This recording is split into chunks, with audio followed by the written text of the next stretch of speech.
Let's start with our next part, forces on charged particles in electric and magnetic field. ठीक है, अब हम क्या निकालेंगे, फोर्सेस निकालेंगे चार्ज पार्टिकल्स पे इलेक्ट्रिक फील्ड में भी और मैग्नेटिक फील्ड में भी. Now first topic is motion of A charge particle in a uniform electric field. सबसे पहले हम कहाँ निकाल रहे हैं मोशन चार्ज पार्टिकल का, यूनिफॉर्म इलेक्ट्रिक फील्ड. ठीक है, सबसे पहले इसके लिए हम क्या कंसीडर करेंगे, एक प्लेन कंसीडर करेंगे. इसमें हमने कौन सा प्लेन कंसीडर किया, एक्स वाई प्लेन कंसीडर किया. ठीक है, इसमें हमने जो इलेक्ट्रिक फील्ड की डायरेक्शन ली वो किसके अलोंग ली, वाई एक्सिस के अलोंग ली. ठीक है, अब इसमें सबसे पहले हम क्या करेंगे, एक चार्ज पार्टिकल लिया हमने प्लस क्यू, जिसका मास क्या है एम, किस वेलोसिटी से मूव कर रहा है, वी वेलोसिटी से, कौन सी डायरेक्शन में, ओ एक्स डायरेक्शन में. ठीक है, इलेक्ट्रिक फील्ड हमारी कौन सी डायरेक्शन में है, वाई डायरेक्शन में है, बट जो हमारा चार्ज पार्टिकल है वो कौन सी डायरेक्शन में मूव कर रहा है, एक्स डायरेक्शन में मूव कर रहा है. In the absence of electric field it meets the screen P Q at A. ठीक है, अब सपोज करो कि हमारे पास कोई इलेक्ट्रिक फील्ड नहीं है, हमारे पास सिंपली है और एक चार्ज पार्टिकल मूव कर रहा है, तो दैट मीन्स अब ये क्या चला जाएगा, सीधा सीधा जाएगा और कहाँ पे मीट कर देगा, इस ए पॉइंट पे मीट कर लेगा. ठीक है, बट अब जब हमने इलेक्ट्रिक फील्ड को अप्लाई किया कि कौन सी डायरेक्शन में, वाई डायरेक्शन में, तो इस केस में ये क्या करेगा, बिल्कुल स्ट्रेट लाइन में मूव नहीं करेगा, ये क्या करेगा, थोड़ा सा कर्व, पहला पैराबोलिक कर्व को शो करेगा और हम ये प्रूव करेंगे कि ये कर्व कैसे आया.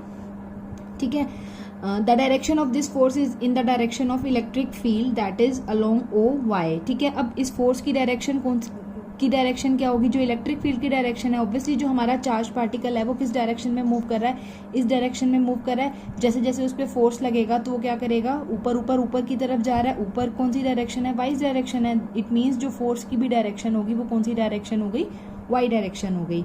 ठीक है, अब हमें क्या निकालनी है, इसकी एक्सेलरेशन निकालनी है ओ वाई की.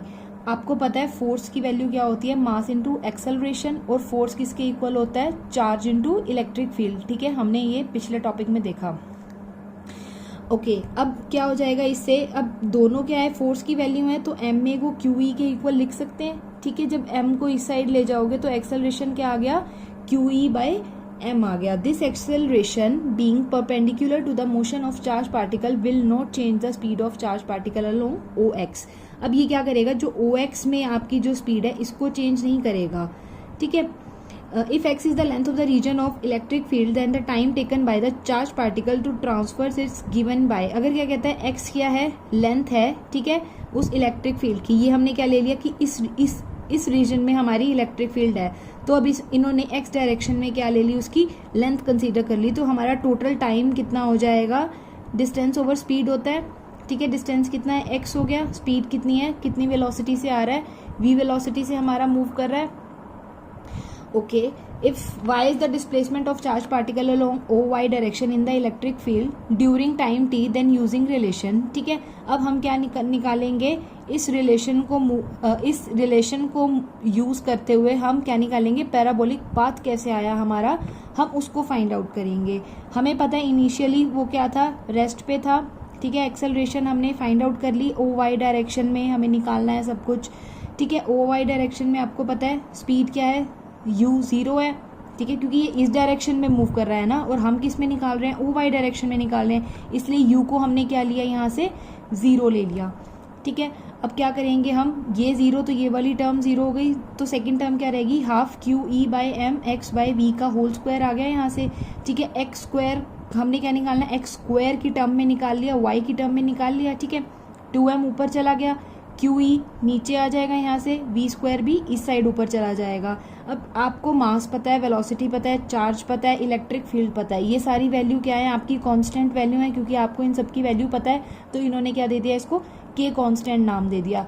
तो अब X square is equals to Y. ठीक है, मैथ्स में आप लोगों ने पढ़ा होगा, ये किसकी इक्वेशन होती है, आपकी पैराबोलिक इक्वेशन होती है. Hence inside the electric field the charge particle moves in a parabolic path and on leaving the electric field it move along a straight path BC tangent to the curve path OB at B. ठीक है, अब जब हमने देखा अगर वो electric field में move कर रहा है तो वो कौन सा पाथ ले रहा है, पैराबोलिक पाथ ले रहा है. जैसे ही इलेक्ट्रिक फील्ड आपका खत्म हो जाएगा, ये क्या हो जाएगा, टेंजेंशियली क्या चला जाएगा, स्ट्रेट पाथ ले लेगा, कौन सा, BC. ठीक है, इलेक्ट्रिक फील्ड में तो कौन सा पाथ ले रहा है, वो ओ बी, और ये क्या है, पैराबोला है, ये स्ट्रेट नहीं है. बट जैसे ही इलेक्ट्रिक फील्ड आपका खत्म होगा, ये क्या ले लेगा, स्ट्रेट पाथ ले लेगा ओ बी। ठीक है, अब हमारे कुछ पॉइंट्स हैं। If the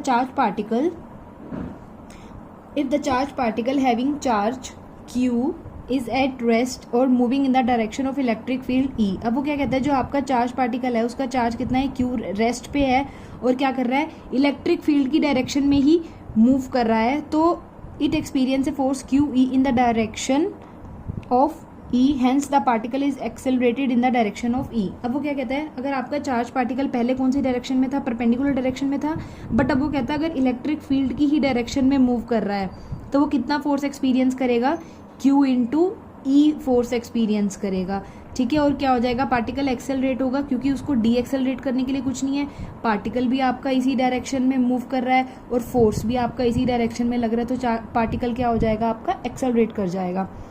if the charge particle is moving opposite the direction of electric force. अब चार्ज पार्टिकल क्या कर रहा है, अपोजिट मूव कर रहा है डायरेक्शन ऑफ इलेक्ट्रिक फोर्स। अब कितना फोर्स एक्सपीरियंस करेगा ये, माइनस QE।